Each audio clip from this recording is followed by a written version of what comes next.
नमस्कार। आप सुन रहे हैं द बॉलीवुड रेडियो और मैं हूं आपके साथ आकाश। दोस्तों, आज के इस पॉडकास्ट में किस्सा उस रोज का है जब राजेश खन्ना ने इस दुनिया को अलविदा कहा। और एक टीवी चैनल के एक रिपोर्टर हैं जो उस वक्त वहां पर मौजूद थे जब राजेश खन्ना का मुंबई में निधन हुआ। वो उनकी शव यात्रा में शामिल हुए और उन्होंने बहुत करीब से देखा कि जिन फैंस के वापस लौटने का इंतजार काका सारी जिंदगी करते रहे, वो उनकी आखिरी विदाई में उमड़ पड़े थे। और एक आर्टिकल में बाद के दिनों में वो रिपोर्टर लिखते हैं कि मैं उस दिन मुंबई में था और एक टेलीविजन चैनल जिसमें मैं काम करता था उसके एक खास शो के लिए मैं मुंबई के कमालिस्तान स्टूडियो, कमाल अमरोही स्टूडियो में शूटिंग कर रहा था जब 18 जुलाई 2012 की सुबह मुझे राजेश खन्ना की मौत की खबर मिली।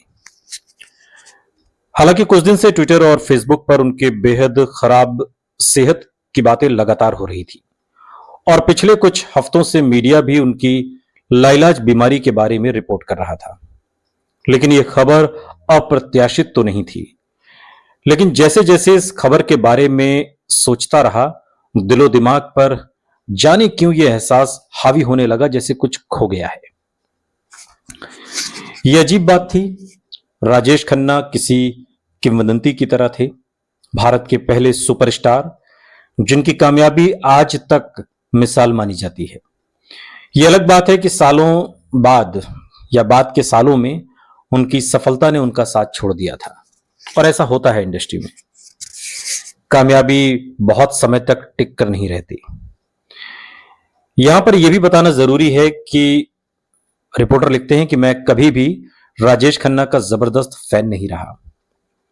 बाद में आनंद, आराधना और नमक हराम जैसी उनकी फिल्मों ने मुझे बेहद प्रभावित किया था और इन फिल्मों में मुझे उनके एक अजीब सी सरलता, जादुई चार्म और आंखों में ईमानदारी नजर आई थी जो किसी चुंबक की तरह सबको अपनी ओर खींचती थी।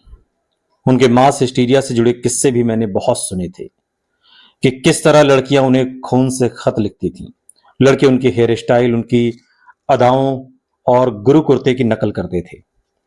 उनकी एक झलक के लिए उनके दीवाने फैन घंटों इंतजार करते थे और उन्हें देखकर खुशी से चीख पड़ते थे।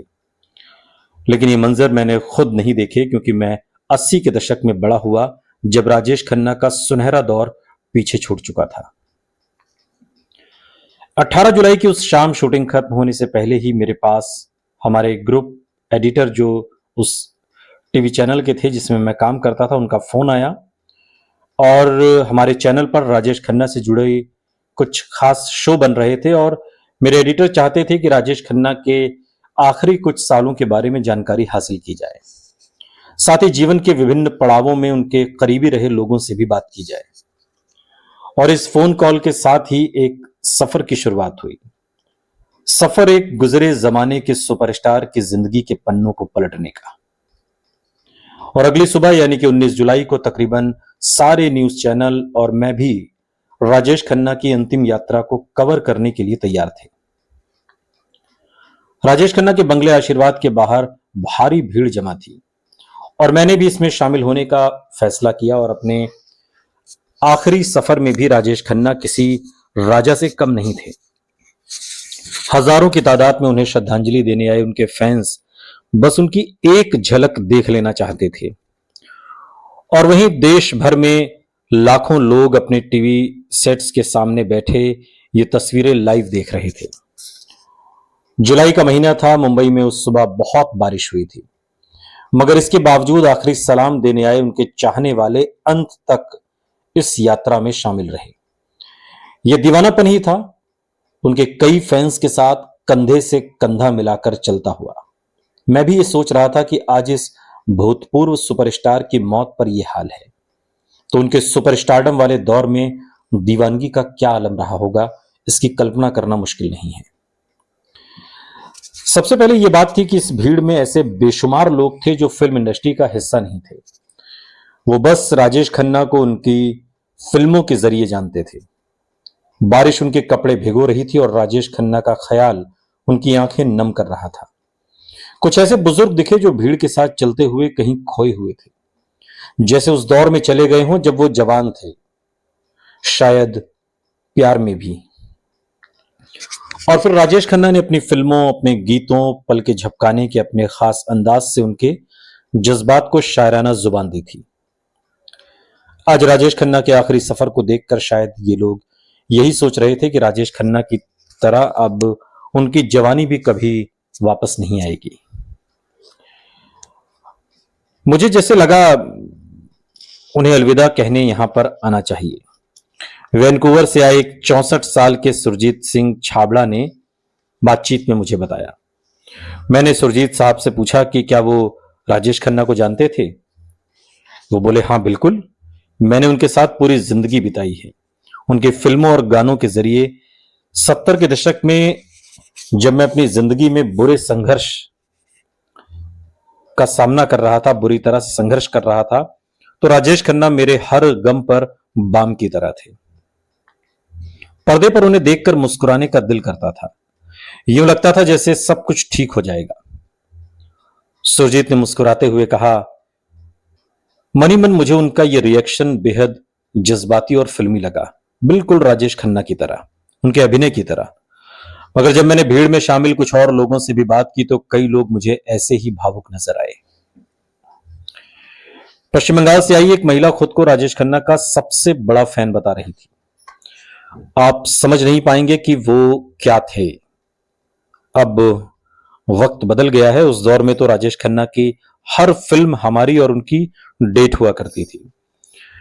स्क्रीन पर वो किसी से भी रोमांस करें, लेकिन हमें लगता था कि वो हमसे ही प्यार कर रहे हैं। व्यंग का तीर कसते हुए इन महिला ने कहा कि मैं और मेरी पीढ़ी राजेश खन्ना के बारे में उनकी भावनाओं को समझ नहीं सकती, क्योंकि नई पीढ़ी के रोमांस में वो मासूमियत है ही नहीं। मैं वाकई समझ नहीं पाया। मुझे उनकी बातें अतिशयोक्ति से भरी हुई लगी, जिन पर यकीन करना आज के दौर में मुश्किल है। लेकिन इन बातों ने मेरी जिज्ञासा को और बढ़ा दिया। और आखिर 70 के दशक के सुपरस्टार में ऐसा क्या जादू था जो आज 40 साल बीतने के बाद उनके निधन तक उनके फैंस भूल नहीं पाए। और इस बेमिसाल कामयाबी के बाद कैसे उन्होंने सुपरस्टारडम खोया और क्यों अपनी जिंदगी के आखिरी सालों में वो नाकामी के अंधेरों में रहे। जो उन्माद मुझे उनकी इस आखिरी यात्रा में नजर आया वो उनके विशाल सुपरस्टारडम और फैन फॉलोइंग की कहानी दोहरा रहा था। और आखिर सबसे बड़े सुपरस्टार से गुमनाम सुपरस्टार बनने तक के उनके सफर में क्या क्या हुआ था, ये बातें अब मुझे जिज्ञासा की ओर ले जा रही थी। वो लिखते हैं कि ईमानदारी से कहूं तो मेरी पीढ़ी के लिए मानो राजेश खन्ना एक मजाक के पात्र बन गए थे। अक्सर उनका जिक्र होता तो उनकी सनक से जुड़ी कहानियां, नाकामी को स्वीकार न कर पाना और मेगा स्टार अमिताभ बच्चन से उनकी तुलना से जुड़ी बातें ही ज्यादा होती थी। यह भी कहा जाता कि राजेश खन्ना की सबसे बड़ी त्रासदी यह है कि वो अमिताभ बच्चन नहीं है। कई लोग कहते हैं कि वो अपने स्टारडम को, सुपरस्टारडम को संभाल नहीं सके, तो कुछ का कहना था वो अपनी नाकामी को नहीं संभाल सके। अपने फैंस के लिए राजेश खन्ना वो अभिनेता थे जिन्होंने अमर प्रेम, आनंद, अवतार जैसी शानदार फिल्में की। तो आज की पीढ़ी के लिए राजेश खन्ना वफा और जाना जैसी सीक्रेट फिल्मों के अधेड़ हीरो थे। और अपने चाहने वालों के लिए वो करिश्माई आकर्षण का प्रतीक थे, तो विरोधियों के लिए एक मगरूर स्टार। करीबी लोग उनके सेंस ऑफ ह्यूमर के कायल थे, तो कुछ साथी उनकी असुरक्षा की भावना और बदतमीजी के गवाह भी थे। विरोधाभास जैसे राजेश खन्ना का दूसरा नाम था और मौत के बाद भी पूरे हफ्ते अखबारों, वेबसाइट्स और टेलीविजन पर यह विरोधाभास साफ झलक रहा था। राजेश खन्ना को लेकर जो कहानियां गढ़ी जा रही थी उनमें तमाम बातें साफ तौर पर दिखाई देती थी। सवाल यह था कि आखिर वो क्या थे। और रिपोर्टर अपने आर्टिकल में लिखते हैं कि मैं इसी सवाल का जवाब ढूंढना चाहता था। इसी तलाश में कहानी के कई सिरे, टूटे सिरे जोड़ते हुए पुराने पन्ने पलटते पलटते उस दौर की धुंधली तस्वीरों से धूल हटाते हुए एक शख्स की जिंदगी मेरे सामने जाहिर होने लगी। यह शख्स पहेली नुमा था, विरोधाभासों से भरा हुआ था। यह वो आदमी था जिसने कामयाबी की बुलंदी देखी, फिर नाकामी का गहरा दलदल, जो बेहद टैलेंटेड था लेकिन फिर भी असुरक्षा से भरा हुआ, जिसने अपने करीबी लोगों को खुद से दूर कर दिया, जिसका साथ सबने छोड़ा सिवाय अकेलेपन के। लेकिन फिर भी वो हार मानने को तैयार नहीं था। वो सुपरस्टार जिसका लिबास सुपरस्टार का था, मगर इस लिबास के अंदर लिपटा हुआ एक आम इंसान था। अपने सवालों को लेकर मैं बहुत से लोगों के पास गया जो राजेश खन्ना के बदलते दौर के गवाह रहे। कुछ ने उनके साथ काम किया, कुछ निजी जिंदगी में उनके करीबी रहे, तो कुछ वो पत्रकार जिन्होंने उनके बारे में शिद्दत से लिखा भी। शुरुआत में राजेश खन्ना के बारे में मेरे सवालों को इनमें से बहुत से लोगों ने शक की निगाह से देखा। मुझसे अलग अलग तरीके से सवाल पूछे गए। आप काका के बारे में क्या लिख रही हैं? क्या आप उनकी तारीफ लिख रहे हैं? क्या आप उनकी बुराई लिखेंगे? अच्छाई या बुराई? मैं हैरान था क्योंकि सवाल पूछने वाले लोगों ने जैसे तीसरे परिदृश्य के बारे में सोचा ही नहीं था, यानी एक जटिल मगर दिलचस्प शख्सियत के बारे में संतुलित वर्णन। हमारे समाज में गुजरे हुए व्यक्ति के बारे में आमतौर पर बुरा नहीं कहा जाता। शायद इसलिए राजेश खन्ना के साथ काम कर चुके कुछ को स्टार्स और उनके करीबी दोस्तों ने मुझसे लंबी बातचीत की, मगर उन सबके इंटरव्यूज का सार यही था कि राजेश खन्ना महान व्यक्ति थे, या राजेश खन्ना सवाल जितना बड़ा उनके बारे में पूछा जाता है उससे ज्यादा वो कमाल के एक्टर थे। जब मैं उनके बुरे दौर और विवादों पर सवाल करता तो जवाब मिलता, अब तो काका चले गए, अब क्या बोलना, वो सब पुरानी बातें हैं। कई लोगों ने मुझसे मिलने से इनकार कर दिया। मैंने राजेश खन्ना की पत्नी डिंपल कपाड़िया से भी बात करने की कोशिश की, लेकिन मेरे संदेश का उनकी तरफ से कोई जवाब नहीं आया। और ऐसी घटनाएं वाकई निराश करने वाली थीं, और इसकी वजह से सिनेमा के इतिहास के एक अहम हिस्से को दस्तावेज बंद करने में मुश्किलें तो जरूर आई। फिर ऐसे लोग भी मिले जो अपनी यादों के सहारे मुझे भी उस दौर में ले गए। उनकी जानकारियों और स्मृतियों के रंगीन चश्मे से 60 और 70 के दशक की हिंदी फिल्म इंडस्ट्री को देखना एक बेहद खूबसूरत अनुभव साबित हुआ। हिंदी सिनेमा से जुड़े इन किरदारों की यादों पर सवार होकर मैं जैसे उसी दौर में पहुंच गया, वो दौर जब हवाओं में रोमानियत थी, फिल्म मेकिंग में जुनून था, फैंस में अजीब मासूमियत थी और फिल्म स्टार्स जैसे आसमान में चमकते सितारे थे जिन्हें देख तो सकते थे लेकिन छू नहीं सकते थे। और इसका मतलब ये बिल्कुल नहीं कि उस दौर में फिल्म इंडस्ट्री में कोई हलचल नहीं थी या प्रतिद्वंदिता की कमी थी। सब कुछ था। फिल्म इंडस्ट्री में हमेशा से सितारों के बीच कड़ा मुकाबला रहा। ये वो जगह है जहां सपने पूरे कम होते हैं और बिखरते ज्यादा है, जहां किस्मत और शोहरत का पीछा गॉसिप और स्कैंडल लगातार करते हैं, जहां कामयाबी के लिए टैलेंट के बराबर तकदीर की भी भूमिका होती है।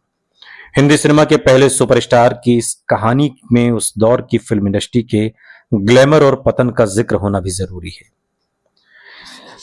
वो कहते हैं कि सालों पहले मैं राजेश खन्ना से कुछ मिनटों के लिए एक बार मिला था, लेकिन वो मुलाकात किसी भी तरह उनको समझने के लिए पर्याप्त नहीं थी।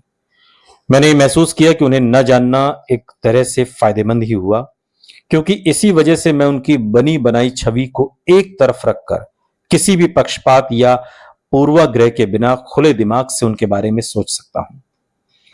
मैंने सिर्फ कड़ियां जोड़कर उनकी कहानी सामने लाने का प्रयास किया और उनके बारे में मुख्तलिफ तथ्यों और विचारों को मैंने जिस तरह स्पष्ट करने की कोशिश की, उससे मुझे उम्मीद है कि कुछ इस दिलचस्प बहुमुखी शख्स के जीवन का एक संतुलित सुसंगत परिदृश्य सामने आएगा। और राजेश खन्ना सिर्फ राजेश खन्ना नहीं थे, वो लाखों करोड़ों दिलों की धड़कन थे, उनके रहते हुए भी और उनके जाने के बाद भी। 19 जुलाई 2012 के उस दिन राजेश खन्ना के अंतिम संस्कार में आए उनके दीवाने फैंस की यादों में घूमती हुई हवाओं में घुलते शोर और नम आंखों के बीच एक कहानी बाहर निकलने को मचल रही थी। एक अधूरी कहानी, एक अनकही कहानी, और ये कहानी है राजेश खन्ना की। सुनते रहिए द बॉलीवुड रेडियो, सुनता है सारा इंडिया।